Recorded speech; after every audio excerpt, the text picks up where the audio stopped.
ಎಲ್ರಿಗೂ ಕೂಡ ಸರಳ ಕನ್ನಡ ಸುಲಭ ವ್ಯಾಕರಣ ತರಗತಿಗಳಿಗೆ ಸ್ವಾಗತ. ನಾವು ಇಷ್ಟು ದಿನ ಬರೀ ವ್ಯಾಕರಣ ತರಗತಿಗಳನ್ನು ಅಧ್ಯಯನ ಮಾಡ್ತಾ ಇದ್ವಿ. ಅಂದ್ರೆ ವ್ಯಾಕರಣದಲ್ಲಿ ಕೇಳುವಂತಹ ಯಾವ ಯಾವ ಪ್ರಶ್ನೆಗಳಿಗೆ ಹೇಗೆ ಉತ್ತರಿಸಬೇಕು ಅನ್ನೋದನ್ನ ಅಧ್ಯಯನ ಮಾಡ್ತಾ ಇದ್ವಿ. ಇನ್ನು ಮುಂದೆ ಭಾಷೆ ಹಾಗೂ ಸಾಹಿತ್ಯವನ್ನ ಆ ತರಗತಿಗಳಿಗೆ ನಾವು ಸೇರಿಸ್ತಾ ಇದ್ವಿ. ಇನ್ನು ಮುಂದೆ ಸಾಹಿತ್ಯದ ತರಗತಿಗಳು ಕೂಡ ನಮ್ಮ ಚಾನೆಲ್ ನಲ್ಲಿ ಪ್ರಸ್ತುತಪಡಿಸ್ತಾ ಹೋಗ್ತೀವಿ. ಇದೇ ಮೊದಲ ಬಾರಿಗೆ ನಮ್ಮ ಚಾನೆಲ್ ನ ನೋಡ್ತಾ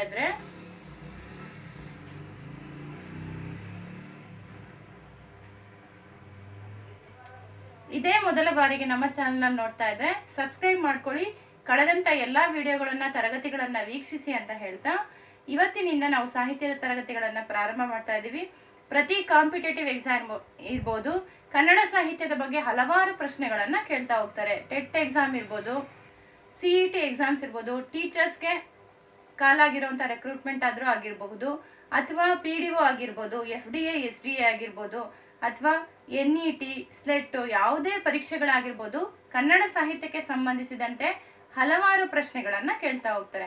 ಹಾಗಾಗಿ ನಿಮಗೆ ಸುಲಭ ಆಗ್ಲಿ ಅಂತ ಹೇಳ್ತಾ ಇಲ್ಲಿ ನೋಡ್ತಾ ಇರುವಂತಹ ಎಷ್ಟೋ ವಿದ್ಯಾರ್ಥಿಗಳಲ್ಲಿ ಐಚ್ಛಿಕ ಕನ್ನಡದ ವಿದ್ಯಾರ್ಥಿಗಳು ಇಲ್ದಲೇ ಇರ್ಬೋದು. ಹಾಗಾಗಿ ನಾನು ಸರಳವಾಗಿ ಭಾಷೆ ಹಾಗೂ ಸಾಹಿತ್ಯವನ್ನ ಕಲಿಸ್ತಾ ಹೋಗ್ತೀನಿ. ಹಾಗಾಗಿ ನಿಮಗೆ ಇನ್ನಷ್ಟು ಮಾಹಿತಿಗಳು ಏನಾದ್ರು ಬೇಕು ಅಂದ್ರೆ ಅವಶ್ಯಕ ಇದ್ರೆ ಖಂಡಿತ ತಿಳಿಸಿ ಅಂತ ಹೇಳ್ತಾ, ಐಚ್ಛಿಕ ಕನ್ನಡದ ವಿದ್ಯಾರ್ಥಿಗಳಿದ್ರೆ ಅವ್ರಿಗೆ ಇನ್ನೂ ಹೆಚ್ಚಿನ ಮಾಹಿತಿ ಬೇಕಾಗ್ತಾ ಹೋಗುತ್ತೆ. ಹಾಗಾಗಿ ಈ ಮೂಲಕ ನಾನು ತಿಳಿಸ್ತೀನಿ.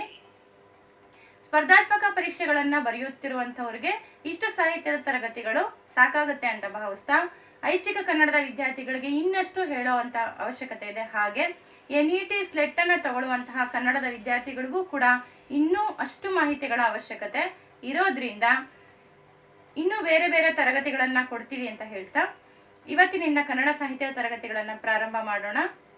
ಮೊದಲಿಗೆ ನಮಸ್ಕಾರವನ್ನ ಹೇಳ್ತಾ ಲಕ್ಷ್ಮಿ ಅಭಿರಾಮ್ ನಿಮ್ಮೊಟ್ಟಿಗೆ ಇದ್ದೀನಿ. ಸಾಹಿತ್ಯದ ತರಗತಿಗಳನ್ನ ಪ್ರಾರಂಭ ಮಾಡೋಕ್ಕೂ ಮುಂಚೆ ನಮ್ಮ ಕನ್ನಡ ಸಾಹಿತ್ಯದ ವಿಶಿಷ್ಟತೆಯನ್ನ ತಿಳ್ಕೊಬೇಕಾಗತ್ತೆ, ವೈಭವವನ್ನ ತಿಳ್ಕೊಬೇಕಾಗುತ್ತೆ. ಪ್ರಪಂಚದಲ್ಲಿ 3,000ಕ್ಕೂ ಹೆಚ್ಚು ಭಾಷೆಗಳು ಇದೆ. ಆದ್ರೆ ಕನ್ನಡಕ್ಕೆ ತನ್ನದೇ ಆದಂತ ಸ್ಥಾನಮಾನ ಇದೆ. ಕಾರಣ ಇಷ್ಟೇ, ಕನ್ನಡ ಲಿಪಿ ಹೇಗೆ ರೂಪುಗೊಂಡಿದೆ ಅಂದ್ರೆ 3,000 ಭಾಷೆಗಳನ್ನು ಕೂಡ ಕನ್ನಡ ಲಿಪಿಯಲ್ಲಿ ಬರೆಯುವಂತ ಸಾಮರ್ಥ್ಯ ಹೊಂದಿರುವಂತಹ ಭಾಷೆ ಕನ್ನಡ ಭಾಷೆ. ಹಾಗೂ ಭಾರತದಲ್ಲಿ ತಗೊಂಡ್ರೆ ನಮ್ಮ ಭಾಷೆಗೆ ಸಿಕ್ಕಿರುವಷ್ಟು ಜ್ಞಾನಪೀಠ ಪ್ರಶಸ್ತಿ ಯಾವುದೇ ಭಾಷೆಗೂ ಕೂಡ ದೊರಕಿಲ್ಲ. ಅದು ಒಂದು ಹೆಮ್ಮೆಯ ವಿಷಯ ಆಗಿದೆ. ಅದರ ಜೊತೆಗೆ ವಚನ ಸಾಹಿತ್ಯ ಅನ್ನೋದೇನಿದೆ, ಇಡೀ ಪ್ರಪಂಚದ ಸಾಹಿತ್ಯಕ್ಕೆ ಕನ್ನಡ ಸಾಹಿತ್ಯ ಕೊಟ್ಟಂತಹ ವಿಶೇಷವಾದಂತಹ ಕೊಡುಗೆ ವಚನ ಸಾಹಿತ್ಯ. ಹೀಗೆ ಪಟ್ಟಿ ಮಾಡ್ತಾ ಹೋದ್ರೆ ಕನ್ನಡದ ವಿಶಿಷ್ಟತೆಗಳು ಬಹಳಷ್ಟು ಪಟ್ಟಿಯೇ ಬೆಳೆಯುತ್ತಾ ಹೋಗುತ್ತೆ. ಅಂತಹ ಭಾಷೆಯನ್ನ ನಾವು ಆಡ್ತಾ ಇದ್ದೀವಿ. ಕಸ್ತೂರಿ ಕನ್ನಡನೇ ಅಂತ ಹೇಳ್ಬೋದು. ಅಂತಹ ಭಾಷೆಯ ಸಾಹಿತ್ಯವನ್ನ ನಮ್ಮೆಲ್ಲ ಕನ್ನಡಿಗರ ಕರ್ತವ್ಯ ಅಂತ ತಿಳ್ಕೊಂತ ಪರೀಕ್ಷೆಯ ಜೊತೆಗೆ ಕನ್ನಡ ಸಾಹಿತ್ಯದ ಅಭಿರುಚಿಯನ್ನ ಬೆಳೆಸ್ಕೊಂತ ಹೋಗೋಣ. ಅದರ ರಸಾಸ್ವಾದನೆಯನ್ನ ಮಾಡೋಣ.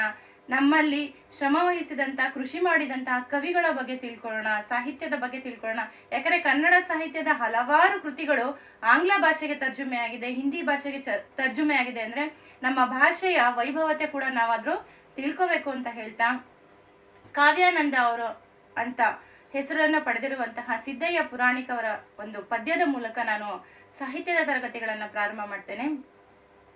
ಹೊತ್ತಿತೋ ಹೊತ್ತಿತೋ ಕನ್ನಡದ ದೀಪ,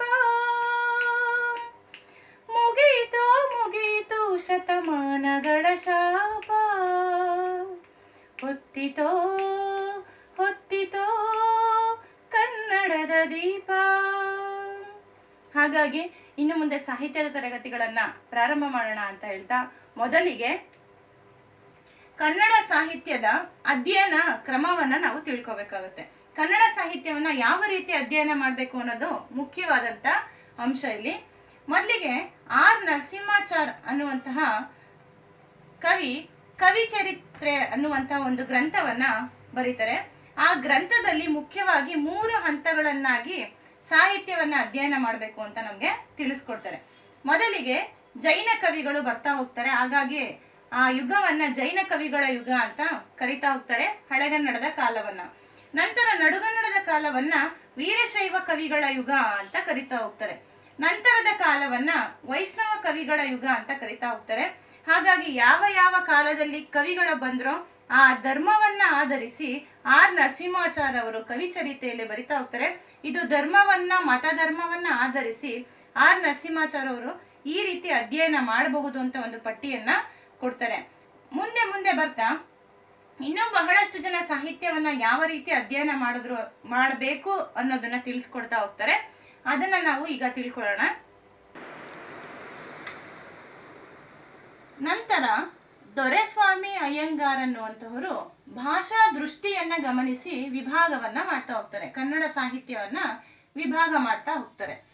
ಯಾವ ದೃಷ್ಟಿಯನ್ನ ಇಟ್ಕೊಂಡು ಮಾಡ್ತಾರೆ ಅಂದ್ರೆ ಭಾಷೆಯನ್ನ ದೃಷ್ಟಿಯಲ್ಲಿ ಇಟ್ಕೊಂಡು, ಅಂದ್ರೆ ಭಾಷೆ ಬೆಳೆದು ಬಂದ ರೀತಿಯನ್ನ ಇಟ್ಕೊಂಡು ಈ 5 ರೀತಿಯಾಗಿ ವಿಭಾಗನ ಮಾಡ್ತಾ ಹೋಗ್ತಾರೆ. ಮೊದಲನೆಯದು ಪೂರ್ವದ ಹಳೆಗನ್ನಡ ಕಾಲ ಅಂತ. ಕ್ರಿಸ್ತ ಶಕ ಪ್ರಾರಂಭದಿಂದ ಹಿಡಿದು ಪಂಪ ಪೂರ್ವದಿಂದ ಹಿಡಿದು ಕ್ರಿಸ್ತ ಶಕ 750ರವರೆಗೆ ಪೂರ್ವದ ಹಳೆಗನ್ನಡ ಕಾಲ ಅಂತ ಕರೀತಾರೆ. ನಂತರ ಕ್ರಿಸ್ತ ಶಕ 750ರಿಂದ ಕ್ರಿಸ್ತ ಶಕ 1150ರವರೆಗೂ ಕೂಡ ರಚನೆಯಾದಂತಹ ಸಾಹಿತ್ಯ ಪ್ರಕಾರವನ್ನ ಹಳೆಗನ್ನಡ ಕಾಲ ಅಂತ ಕರಿತಾ ಹೋದ್ರು.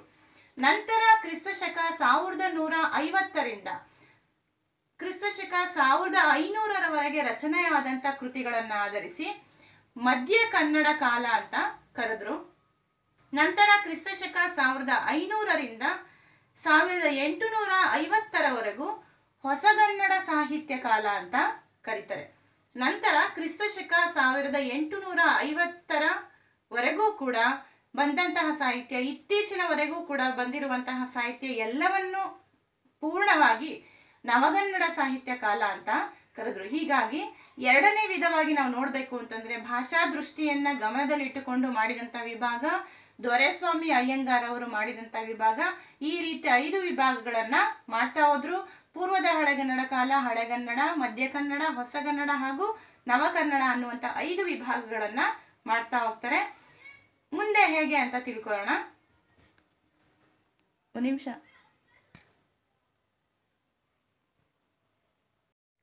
ನಂತರ 3ನೇ ವಿಭಾಗ ಕ್ರಮವಾಗಿ ತೀತಾ ಶರ್ಮಾ ಅನ್ನುವಂಥವರು ಮತಪರ ವಿಭಾಗ ಕ್ರಮವನ್ನ ವಿರೋಧಿಸ್ತಾರೆ. ಅಂದ್ರೆ ಮತವನ್ನ ಆಧರಿಸಿ ಕನ್ನಡ ಸಾಹಿತ್ಯವನ್ನ ವಿಭಾಗ ಮಾಡುವುದು ತಪ್ಪು ಅನ್ನುವಂತಹ ವಾದವನ್ನ ಮಂಡಿಸ್ತಾ ಹೋಗ್ತಾರೆ. ಹಾಗಾಗಿ ಕ್ಷಾತ್ರ ಯುಗ, ಮತಪ್ರಚಾರ ಯುಗ, ಸಾರ್ವಜನಿಕ ಯುಗ, ಆಧುನಿಕ ಯುಗ ಅನ್ನುವಂತಹ 4 ವಿಭಾಗ ಕ್ರಮಗಳನ್ನ ತೋರಿಸ್ತಾ ಹೋಗ್ತಾರೆ ತೀತಾ ಶರ್ಮಾ ಅವರು. ಅಂದ್ರೆ ಕ್ಷಾತ್ರ ಯುಗ ಅಂತಂದ್ರೆ ಬಹಳ ವೀರತನದಿಂದ ಅಂತಹ ಗುಣಗಳನ್ನ ಆಧರಿಸಿ ರಚನೆಯಾದಂತಹ ಕೃತಿಗಳನ್ನ ನಾವು ಕ್ಷಾತ್ರ ಯುಗದಲ್ಲಿ ಕಾಣಬಹುದಾಗಿದೆ. ಮತಪ್ರಚಾರ ಯುಗ ಅಂದ್ರೆ ತಮ್ಮ ಮತವನ್ನ ಪ್ರಚಾರ ಮಾಡುವುದಕ್ಕೋಸ್ಕರನೇ ರಚನೆಯಾದಂತಹ ಗ್ರಂಥಗಳ ಕಾಲವನ್ನ ಮತಪ್ರಚಾರ ಯುಗ ಅಂತ ಕರೆದ್ರು. ಸಾರ್ವಜನಿಕ ಯುಗ ಅಂದ್ರೆ ಯಾರೇ ಆಗಿದ್ರು ಕೂಡ ಸಾಹಿತ್ಯದಲ್ಲಿ ಪಾಲ್ಗೊಂಡು ಕೃತಿಗಳನ್ನ ರಚನೆ ಮಾಡಿದಂತಹ ಯುಗ ಸಾರ್ವಜನಿಕ ಯುಗ. ಈಗಿರುವಂತಹ ಹೊಸಗನ್ನಡದ ಯುಗವನ್ನ ಆಧುನಿಕ ಯುಗ ಅಂತ ಕರಿತಾ ಹೋದ್ರು. ಹಾಗಾಗಿ ತೀತಾ ಶರ್ಮಾ ಅವರು ಕ್ಷಾತ್ರ ಯುಗ, ಮತಪ್ರಚಾರ ಯುಗ, ಸಾರ್ವಜನಿಕ ಯುಗ ಹಾಗೂ ಆಧುನಿಕ ಯುಗ ಅಂತ ಕನ್ನಡ ಸಾಹಿತ್ಯನ ವಿಭಾಗ ಮಾಡ್ತಾ ಹೋಗ್ತಾರೆ. ಮುಂದಿನದಾಗಿ ನಂತರ ರಂಶ್ರೀ ಮುಗುಳೆಯವರು ಶ್ರೇಷ್ಠ ಕವಿಗಳನ್ನ ಆಧರಿಸಿ ಕನ್ನಡ ಸಾಹಿತ್ಯ ಚರಿತ್ರೆಯನ್ನ ವಿಭಾಗ ಮಾಡ್ತಾ ಹೋಗ್ತಾರೆ. ಅಂದ್ರೆ ಹಳೆಗನ್ನಡ ಕಾಲದಲ್ಲಿ ತುಂಬಾ ಪ್ರಸಿದ್ಧವಾದಂತಹ ಕವಿ ಪಂಪ ಕವಿ. ಆ ಪಂಪ ಕವಿಯನ್ನ ಆಧರಿಸಿ ಪಂಪ ಯುಗ ಅನ್ನುವಂತಹ ವಿಭಾಗ ಕ್ರಮವನ್ನ ಮಾಡ್ತಾ ಹೋಗ್ತಾರೆ. ನಂತರ ವಚನ ಸಾಹಿತ್ಯದಲ್ಲಿ ಬಹಳ ಪ್ರಸಿದ್ಧವಾದಂಥವ್ರು ನಮ್ಗೆಲ್ರಿಗೂ ಗೊತ್ತು ಬಸವಣ್ಣನವರು. ಆ ಯುಗವನ್ನ ಬಸವ ಯುಗ ಅಂತ ಕರೀತಾರೆ.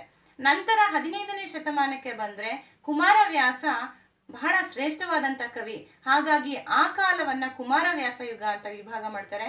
ಹಾಗಾಗಿ ರಂಶ್ರೀ ಮುಗುಳಿಯವರು ಶ್ರೇಷ್ಠ ಕವಿಗಳನ್ನ ಆಧರಿಸಿ ಕನ್ನಡ ಸಾಹಿತ್ಯ ಚರಿತ್ರೆಯನ್ನು ವಿಭಾಗವನ್ನ ಮಾಡ್ತಾ ಹೋಗ್ತಾರೆ. ನಂತರ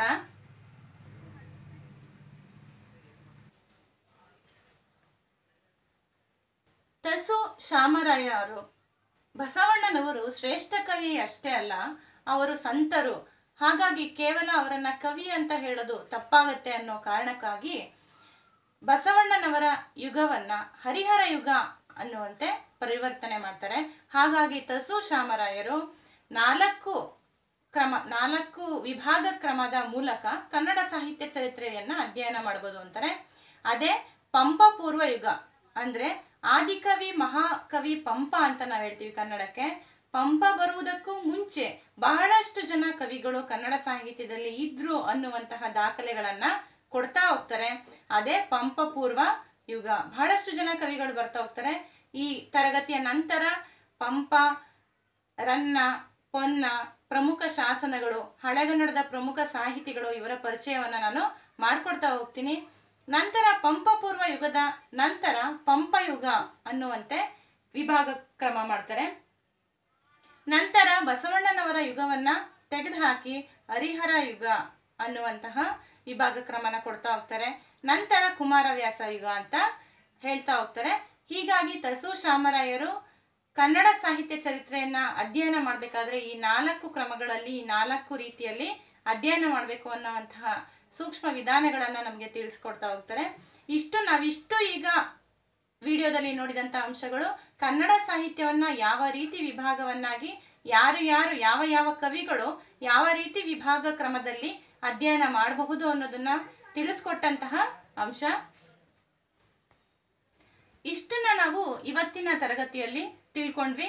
ಇನ್ನು ಮುಂದಿನ ತರಗತಿಯಲ್ಲಿ ನಾವು ಪಂಪ ಪೂರ್ವ ಕಾಲದ ಸಾಹಿತ್ಯ ಹಾಗೂ ಅಲ್ಲಿ ಸಿಗುವಂತಹ ದಾಖಲೆಗಳು, ಅಲ್ಲಿ ಸಿಗುವಂತಹ ಶಾಸನ ಸಾಹಿತ್ಯ, ನಂತರ ಪಂಪನ ನಂತರ ಬಂದಂತಹ ಶ್ರೇಷ್ಠ ಕವಿಗಳು, ನಂತರ ನಡುಗನ್ನಡ ಸಾಹಿತ್ಯ, ನಂತರ ಹೊಸಗನ್ನಡ ಸಾಹಿತ್ಯ, ಅವರು ರಚಿಸಿದ ಕೃತಿಗಳ ಮಹತ್ವ, ಹೀಗೆ ಹಲವಾರು ಅಂಶಗಳನ್ನು ನಾವು ಕಲಿತಾ ಹೋಗೋಣ ಅಂತ ಹೇಳ್ತಾ, ಈ ತರಗತಿ ನಿಮಗೆ ಇಷ್ಟ ಆಗಿದ್ರೆ ಲೈಕ್ ಮಾಡಿ ಹಾಗೂ ಶೇರ್ ಮಾಡಿ, ಸಬ್ಸ್ಕ್ರೈಬ್ ಮಾಡಿ ಅಂತ ಹೇಳ್ಕೊತಾ ವಂದನೆಗಳೊಂದಿಗೆ ಲಕ್ಷ್ಮೀ ಅಭಿರಾಮ್.